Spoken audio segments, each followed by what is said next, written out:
मैं नरेंद्र मोदी जी को कहना चाहता हूं, मोदी जी इस जन्म में तो आप हमको नहीं हरा सकते दिल्ली के अंदर आम आदमी पार्टी को। आपको दूसरा जन्म लेना पड़ेगा, इस जन्म में तो नहीं हरा सकते आप आम आदमी पार्टी। रोकने की कोशिश करोगे और फिर सोचोगे मैं दिल्ली जीत लूं, इस जन्म में तो नहीं जीत पाओगे मोदी जी। दिल्ली में विधानसभा चुनाव को लेकर लगातार ये बातें चल रही थी कि आखिर इस बार केजरीवाल की वापसी होती है या एंटी इनकम्बेंसी के चक्कर में केजरीवाल वापस दिल्ली से बाहर जाते हैं। दिल्ली से बाहर जाने का संदर्भ ये है कि दिल्ली की जनता उनको नकारती है। ऐसे में परिणाम आए हैं और परिणाम ने ऐसे चौंकाया है जैसे कि बीजेपी के लिए तो ये बहुत बेनिफिट और बहुत बड़ी जीत है, लेकिन आम आदमी पार्टी के लिए यह अस्तित्व की लड़ाई साबित हो सकती है। क्या कारण था, आखिर किस कारण से और किस वजह से बीजेपी दिल्ली में जीती है, इसके बारे में समझने का प्रयास करते हैं। अगर मैं आपसे पूछूं कि दिल्ली में बीजेपी का सबसे बड़ा हीरो कौन था, तो आप क्या बोलेंगे? दिल्ली बीजेपी के प्रदेश अध्यक्ष जो सचदेवा साहब हैं वो थे, मनोज तिवारी थे, या फिर परवेश वर्मा थे जो साहेब सिंह वर्मा के पुत्र हैं वो थे। तो इन सब के चक्कर में आप मत पड़िएगा, क्योंकि ये सब बड़े फैक्टर नहीं थे दिल्ली में बीजेपी की जीत की। या फिर अगर आपसे कहूं या आप कहें हमसे कि नरेंद्र मोदी बड़े फैक्टर हो सकते हैं दिल्ली के लिए, जिनकी वजह से दिल्ली बीजेपी जीती है, तो ये भी गलत है। गलत इसलिए है क्योंकि हो सकता है कि प्रधानमंत्री मोदी का चेहरा जो है वो उस तरीके से है इस समय कि उनके चेहरे के दम पे चुनाव लड़ा गया हो और चुनाव जीता गया हो। लेकिन पॉलिटिकल एक्सपर्ट्स क्या कहते हैं, पॉलिटिकल एक्सपर्ट्स और जो एक्सप्लेन करने वाले होते हैं जो अलग अलग न्यूज चैनलों में, उनकी जो स्थिति है उसके बारे में मैं आपको बताना चाहता हूं कि आखिर उनका क्या मत है और वो किस तरीके से देखते हैं इस चुनाव को, और उसमें कौन सबसे बड़ा बिहाइंड द सीन और सबसे पीछे कौन रहा है, पीछे बैकफुट पे खड़ा होकर चुनाव लड़ाना, चुनाव लड़ने और चुनाव जीतने में सबसे बड़ा मदद करने वाला कौन है, यही हम समझने का प्रयास करते हैं। तो एज यूजुअल मेरा नाम अनुराग दुबे है और आप जनता मंच देखना शुरू कर चुके हैं। देखिए, ऐसी स्थिति इस समय केजरीवाल के साथ हो गई, आम आदमी पार्टी के साथ हो गई कि वो अपनी सीट नई दिल्ली से हार गए। कहा तो ये जा रहा था, कुछ एक्सपर्ट्स ये कह रहे थे कि कालकाजी सीट से आतिशी मारलेना भी हार सकती हैं।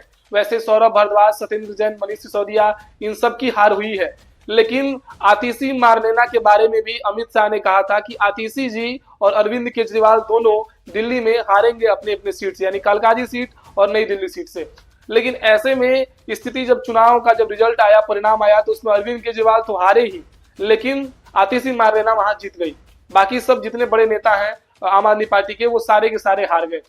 तो अब आपको समझना चाहिए कि आखिरकार वो कौन सा एक्स फैक्टर था जिसके वजह से केजरीवाल की पार्टी को, आम आदमी पार्टी को हारना पड़ा। तो वो तो पहली बात ये है कि एंटी इनकम्बेंसी थी सरकार के खिलाफ, जो इतने दिनों से कार्यकाल चला रहे थे अरविंद केजरीवाल, और कहीं ना कहीं से जो आरोप उनके ऊपर लगे थे भ्रष्टाचार को लेकर, या फिर जेल जाना, उसके बाद निकलकर कट्टर ईमानदार की छवि को पुनः स्थापित करने का प्रयास करना, जिससे वो मुख्यमंत्री पद से इस्तीफा दे देते हैं और आतिशी मारलेना को मुख्यमंत्री बना दिया जाता है। सबसे बड़ी गलती तो मेरे हिसाब से यहाँ ये हो गई, क्योंकि केजरीवाल को ये बात जनता के बीच में जाकर कहने की जरूरत नहीं थी कि मैं बहुत बड़ा ईमानदार हूं और ये ईमानदारी जो है आप कहीं ना कहीं से साबित करेंगे, पुनः हमें जिताएंगे। तो वो एक चाल थी, वो एक ऐसी स्टंट था, पॉलिटिकल स्टंट था, जिससे अरविंद केजरीवाल को उन्होंने सोचा कि फायदा हो सकता है। लेकिन दुर्भाग्य की स्थिति ये रही कि फायदा तो हुआ नहीं, उल्टे लॉस हो गया, घाटा हो गया। 22 सीटों पे सिमट के रह गई आम आदमी पार्टी। 48 सीटें बीजेपी को प्रचंड जीत की और 70 सीटों में 48 सीटें मिली हैं। और ऐसे में जो स्थिति थी, उस स्थिति के बारे में लोग, और खासकर बीजेपी के कार्यालय में बीजेपी के लोग जो हैं वो जश्न का माहौल बना रहे थे, जश्न मनाया जा रहा था। उनके लिए बहुत बड़ी बात है, 25-26 साल के बाद सरकार पुनः वापस आई है।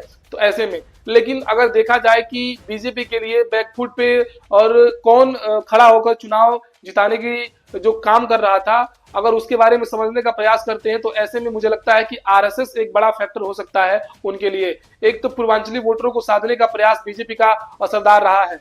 मनोज तिवारी लगातार पूर्वांचली वोटरों, जो इलाके हैं जहां पे पूर्वांचल के लोग आकर रहते हैं, बिहार यूपी के वो जो भाग है, उस भाग के लोग आके रहते हैं, तो उन जगहों पे मनोज तिवारी इत्यादि जितने बड़े नेता हैं वो सब जाते थे। बीजेपी के जो पहले प्रदेश अध्यक्ष भी रह चुके हैं मनोज तिवारी, सांसद भी हैं, सब जाते थे और जाकर उनको साधने का प्रयास किया जाता था। लेकिन झुग्गी झोपड़ियों से वोट आखिरकार केजरीवाल के गढ़ में घुस के, और केजरीवाल के वो कोर वोटर्स थे, क्योंकि जितने बेनिफिट्स थे उनको पहुंचने के लिए, वैसे पानी की स्थिति भले ही बेकार हो लेकिन पानी तो कम से कम पहुंचा था। और भी चीजें थी जिसको लेकर लोग कह रहे थे। सरकार की कुछ नीति थी, महिलाओं को बस में फ्री करना, मोहल्ला क्लिनिक का, अच्छे स्कूल की व्यवस्था का, इत्यादि जितनी बड़ी चीजें थी उसको लेकर लोग सोच रहे थे।